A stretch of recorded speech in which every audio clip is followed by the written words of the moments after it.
back to Study with Sujata. For the episode 4 of Viva Ready series, we have CVS case discussion, यानी कि cardiovascular system case discussion of medicine. So let's begin. So welcome to CVS का case discussion. उसमें सबसे पहले chief complaints में हमारा जो सबसे कॉमन चीफ कंप्लेंट होता है वो होता है ब्रेथलेसनेस. अभी ब्रेथलेसनेस का के ऊपर बहुत सारे क्वेश्चंस बनते हैं, मगर जनरली वो आपसे चीफ कंप्लेंट में नहीं HOPI के ड्यूरिंग पूछे जाएंगी. तो ब्रेथलेसनेस में सबसे पहले आप डिस्निया बोल सकते हो, which is hunger for air. Okay, फिर ऑर्थोपनिया होता है एक क्वेश्चन जिसमें कि हम लोग मतलब अगर आपको डिस्क्राइब करना हो कि व्हाट इज़ ऑर्थोपनिया, उसके लिए पेशेंट आपको क्या सिम्टम एक्सप्लेन करेगा, तो वो होता है कि वो सुपाइन से जब अपराइट पोजीशन में होता है तो उसको हम लोग बोलते हैं ऑर्थोपनिया. फिर उसके बाद जब वो अगर सुपाइन होता है तो उसको बोलते हैं, मतलब अपराइट से सुपाइन में जाता है तो उसको बोलते हैं प्लैटिपनिया. फिर एक होता है पीएनडी के दो चीज़ें आपको याद रखनी कि वो पेशेंट को जनरली रात को होता है. पेशेंट आपको बोलेगा कि रात को मेरे को सांस लेने में तकलीफ होती है और उसकी वजह से उसको ऐसे खुले जगह में खिड़की पे वो जनरली जाता है रात को 2-3 बजे और वो जाके डीप ब्रेथ्स लेता है. तो डैट मीन्स कि पीएनडी है पेशेंट को. ये दो चीज़ ये याद रखनी कि रात को है एंड फिर उसको खुले जगह पे जाके डीप ब्रेथ्स लेता है वो. फिर सेकंड आता है हमारा चेस्ट पेन. तो it can be due to any reason, it can be angina. Angina के 3 टाइप्स अब आपको यहाँ पे याद रखने होंगे, आपसे पूछे जा सकते हैं. फिर उसके बाद आपका MI का पेन हो सकता है, या फिर ये हमारा एक MCQ का क्वेश्चन भी है, आयोटिक डिसेक्शन भी हो सकता है. तो इसका पेन जो होता है वो जनरली आपके स्टर्नम में रेडिएट होता है. MI का आपको पता है लेफ्ट आर्म साइड या फिर नेक में रेडिएट होता है. पैल्पिटेशंस, यानी कि पैल्पिटेशंस पेशेंट कैसे बताएगा कि उसको अपना हार्ट बीट खुद फील हो रहा है, खुद सुनाई दे रहा है. वह कफ एंड एक्सपेक्टेशन हो सकता है क्योंकि उसके वजह से कंप्रेस होते हैं स्ट्रक्चर्स, तो उसकी वजह से कफ होता है. फिर हेमोप्टाइसिस जनरली माइट्रल स्टेनोसिस में होता है. Swelling of the feet and puffiness of face, ये हमारा होता है आपका राइट वेंट्रिकुलर फेलियर में. ये सारी चीज़ें होते हैं हमारा swelling of feet and puffiness of face. अभी स्वेलिंग ऑफ फीट जो है पीडल इडिमा, इसके 2 कॉजेज होते हैं, कार्डियोवास्कुलर एंड रीनल. तो रीनल कॉजेज अलग है हमारा, वो नेफ्रोटिक सिंड्रोम, उसमें हमारा होता है पीडल इडिमा. फुल बॉडी होता है जिसको हम लोग एनासार्का बोलते हैं. और इसमें कार्डियक कॉजेज में it can be due to right ventricular failure. उसी में हम लोग को असाइटिस भी मिलता है. ओके, उसके बाद आता है आपका नॉजिया, वॉमिटिंग हो सकता है, फीवर हो सकता है कोई भी इन्फेक्टिव कॉजेज में, जैसे कि सबक्यूट बैक्टीरियल एंडोकार्डाइटिस या फिर पेरिकार्डाइटिस, ये सब है. इसके बाद हम लोग HOPI में यही सब सारी चीज़ें एक्सप्लेन करते हैं कि ब्रेथलेसनेस का ODP क्या, मतलब उसको कब से ऐसा लग रहा है, कोई एग्रीवेटिंग फैक्टर है उसका, या फिर किसी चीज़ से उसको आराम मिलती है, कोई रिलीविंग फैक्टर है, ज़्यादा कब है, दिन के समय कब है या रात के समय है. रात के समय है तो फिर हम लोग PND को जस्टिफाई करने लगता है. फिर ब्रेथलेसनेस में इसमें आपसे क्लासिफिकेशन पूछा जाता है. इसके 2 क्लासिफिकेशन है, रेस्पिरेटरी कॉजेज़ के, कार्डियोवास्कुलर कॉजेज़ के. तो यहाँ पे आपको cardiovascular causes of staging of ये ब्रेथलेसनेस याद रखना है. चेस्ट पेन में अंजाइना के हमें 3 टाइम्स को हमसे क्वेश्चन पूछा जा सकता है HOPI में.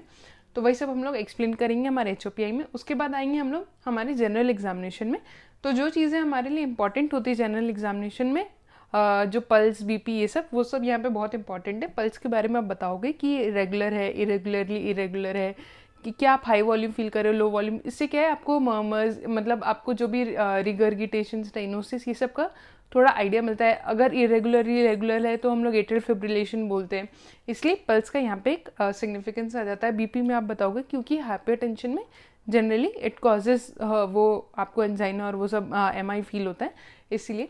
और लो BP होता है, सिर्फ एक में हम लोग को याद रखना है, वो है आयोटिक स्टेनोसिस. उसके बाद JVP. तो पहला बात तो what does JVP represent? It represents the right atrial pressure, क्योंकि वो डायरेक्ट स्ट्रेट कम्युनिकेशन है इसीलिए. तो वो आपका राइट एट्रियम पे कोई भी अगर हाइपर वॉल्यूम वाले कंडीशन है तो उसके वजह से, हाई वॉल्यूम वाली कंडीशन है तो उसकी वजह से JVP रेज्ड हो जाता है, जैसे कि आपका ट्राइकस्पिड रिगर्गिटेशन में. एंड कोई भी वॉल्यूम ओवरलोड कंडीशंस में या कार्डियक फेलियर में JVP इंक्रीज होता है. JVP के लिए will do a separate video जिसमें हम लोग सारे उसके वेव्स एक्सप्लेन करेंगे, क्योंकि जनरली हमसे वाइवा में JVP के ऊपर क्वेश्चंस पूछे जाते हैं और MCQs में भी. फिर उसके बाद पैलर आपका क्या सिग्निफाई करेगा, किन कंडीशंस में होगा, अनीमिया में होगा. अनीमिया में वॉल्यूम ओवरलोड का सिचुएशन हो जाता है तो उसके वजह से भी कार्डियक फेलियर प्रेसिपिटेट होता है. फिर इक्टरस इन्फेक्टिव कॉज में, जैसे कि इन्फेक्टिव एंडोकार्डाइटिस में आपको मिलेगा. क्लबिंग आपको generally congenital heart diseases, Eisenmenger syndrome, इसमें मिलेंगे. लिम्फेडेनोपैथी आपको वायरल इन्फेक्टिव कॉजेज जो होंगे उसमें मिलेंगे. बायलैटरल पीडल इडिमा मैंने आपको बताया राइट वेंट्रिकुलर फेलियर में, और उसमें एसाइटिस भी मिलेगा। तो अब हम लोग देखेंगे लोकल एग्जामिनेशन जो हम लोग सीवीएस के केस में करेंगे। बाकी सारे सिस्टम्स जो एब्डोमिनल जीआई आरएस सीएनएस ये सबको हम लोग ब्रीफली लिख देते हैं कि एब्डोमिन सॉफ्ट नॉन पैल्पेबल, और रेस्पिरेटरी में कि सब कुछ इक्वल है, air entry equal on both side, and CNS में नो न्यूरोलॉजिकल डेफिसिट्स। ऐसा सीवीएस को हम लोग अच्छे से डिस्क्राइब करेंगे। तो उसके इंस्पेक्शन में सबसे पहले हम लोग को देखना है precordial bulge. Basically precordial bulge is the anterior part of the thorax which corresponds to the underlying area of the ये आपका हार्ट, उसको हम लोग बोलेंगे, उसका हम लोग प्रीकॉर्डियम बोलते हैं उसको। तो उसके बल्ज को हम लोग नोटिस करेंगे इफ़ उसमें कुछ वहाँ पे कुछ एक्स्ट्रा कोई स्कार मार्क है, कुछ कंजेस्टेड वेन्स, कुछ डायलेटेड वेन्स प्रेजेंट है, तो वो हम लोग देखेंगे। इफ इट इज़ नॉर्मल, वहाँ पे कोई कलर चेंज है, ऐसा कुछ है, वो सब। फिर हम लोग एपिक्स बीट। इंस्पेक्शन में do not touch the patient. Apex beat generally the position is कि फिफ्थ इंटरकोस्टल स्पेस में होता है, मिड क्लैविकुलर लाइन में, on the left side of the sternum, on the left side, ठीक है। But ये inspection है तो इसमें आप टच नहीं करोगे पेशेंट में। पेशेंट को आप बोलोगे, आपको पेशेंट बेड साइड में जाना है, मतलब फुट एंड पे जाके आपको, आप ऐसे बेड, ये अगर सपोज बेड है तो आप उसमें ऐसे झुक के आपको देखना है, और फिर आप बोलोगे कि it basically I think sir it corresponds to this position, ठीक है। उसको हम लोग कन्फर्म करेंगे पैल्पेशन में। फिर अदर पल्सेशंस आप देखोगे, एपिगैस्ट्रिक, सुप्रास्टर्नल, आपको कोई पल्सेशन दिख रहे हैं क्या, ठीक है। उसके बाद आप पैरास्टर्नल हीव भी हम लोग इंस्पेक्शन में, हम लोग ये स्केल नहीं यूज़ करना है, वो पैल्पेशन में। इंस्पेक्शन में we only see on the left side of the sternum कि आपको कुछ ऐसे up and down movement feel हो रहा है कि नहीं। अभी एपिक्स बीट का आपको क्लासिफिकेशन पूछा जा सकता है, जो कि हम लोग फर्दर कोई एक वीडियो में डिस्कस करेंगे कि what is tapping apex beat, consistent क्या है, हीविंग क्या होता है, या और ये सब किन किन कंडीशंस में होता है। ओके, तो दिस इज इंस्पेक्शन। उसके बाद आते हैं हम लोग पैल्पेशन। तो ये वही हम लोग ये सारे फाइंडिंग्स को कंफर्म करेंगे। तो प्रीकॉर्डियल बल्ज अब आप अपने फुल पाम से रख के फील करके बताओगे उसके बाद, और वो नॉर्मल है कि नहीं, कोई स्कार है कि नहीं, टेंडरनेस है कि नहीं, टेम्परेचर है कि नहीं, ये सब आप बताओगे। उसके बाद एपिक्स बीट के लिए सबसे पहले हम लोग लेफ्ट स्टर्नल बॉर्डर पे हम लोग अपना, जहाँ पे आपको एपिक्स बीट लग रहा है जो आपने इंस्पेक्शन में बोला, वहाँ पे पहले आप अपना राइट अल्नार बॉर्डर रखते हो। ओके, फिर उसके बाद सबसे पहले आप अपना पाम रखते हो, फिर आप अपना राइट अल्नार बॉर्डर रखते हो, और उसके बाद फिर आप अपना 1 फिंगर 2 फिंगर रख के आप बताते हो कि sir at this position I am feeling the apex beat.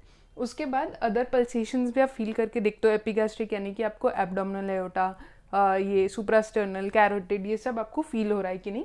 और लास्ट में आता है हमारा पैरास्टर्नल हीव। अब क्या होता है कि आप स्टर्नम के दोनों साइड पे, पैरास्टर्नल यानी कि स्टर्नम के साइड पे आप अपना स्केल रखते हो, और आप देखते हो कि उसका अप एंड डाउन मूवमेंट हो रहा है कि नहीं।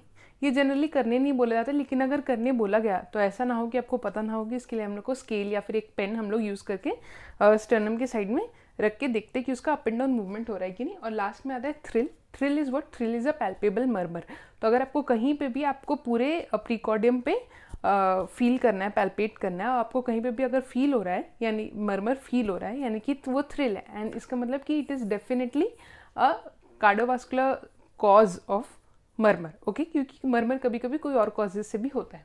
तो वो सब आप देखोगे पैल्पेशन में। वही टेम्परेचर और टेंडरनेस, ये आपको सबसे पहले बोलना है। उसके बाद परकशन। परकशन में हमें कार्डियक बॉर्डर्स डिफाइन करने बोले जाते हैं, चारों कार्डियक बॉर्डर्स, कि आपका मतलब राइट है, चारों नहीं, दोनों राइट एंड लेफ्ट आपको बताया जाता है। तो लेफ्ट में आप क्या करते हो कि आप यहाँ से स्टार्ट करते हो, आपके स्टर्नम के यहाँ से, और आप परकस करते करते करते करते टुवर्ड्स द आपका एक्सिलरी साइड जाते हो। और राइट वाले के लिए आप क्या करते हो कि आप यहाँ से स्टार्ट करते हो एक्सिलरी वाला से, और परकस करते करते करते आप स्टर्नम के यहाँ तक आते हो लेफ्ट साइड में। और ऊपर से तो आपको इंटरकोस्टल स्पेसेस कैसे कैलकुलेट करना है आपको पता है कि ये जो आपका क्लैविकल और जो यहाँ पे जो स्टर्नम है, यहाँ से जो आपका कोरिस्पॉन्ड करता है, ये आपका सेकेंड इंटरकोस्टल स्पेस है। फिर उसके बाद आप उसको गैप में मेजर करते जाते हो। और लेफ्ट में हमेशा याद रखना कि आप स्टर्नम के यहाँ से स्टार्ट करोगे और आप एक्सिलरी तक आपको परकस करते करते जाना है।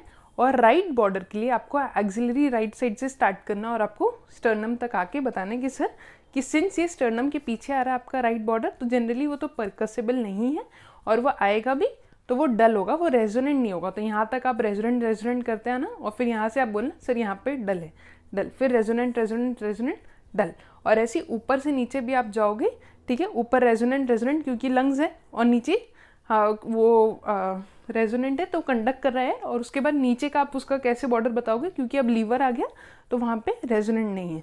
और वैसे ही यहाँ पे भी आप करोगे कि ऊपर में रेजोनेंट रहता है, ठीक है। तो वैसे आप बताओगे राइट एंड लेफ्ट बॉर्डर्स हमेशा, वो राइट एंड का लेफ्ट का मैंने बता दिया, लेफ्ट का from here to here and right का from axillary to the sternum.